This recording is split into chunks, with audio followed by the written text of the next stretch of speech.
আমরা আলহামদুলিল্লাহ বহুত দিনের সপ্তাহ আছিল আমরা বন্ধ রান্ধিয়া খাইতাম ক্যাম্পে গোয়া নাই তো আমরা খাইয়ার আমরা লোকে আছেন মিরাজ ভাই চাষা আমরা সপ্তাহ রান্নার প্রস্তুতি চলের আর আমরা মানুষ দুইজন বারা আসন তারা আইরা হদটা আমরা চুলা তুলাত আগুন ধরাই লিছি আর ও দহকা তারা বড়া রায় তারা দেখি আমরা খাইমু আমরা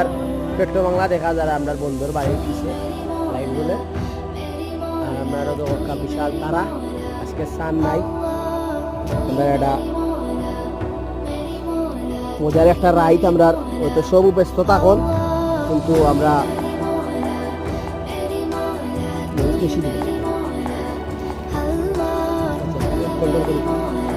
আমরা খাই আর আপনারা দেখো আমরা এটা আলাদা একটা ফিল আর খাওয়ার ইনশাল্লাহ আপনারা তো যে খাওয়া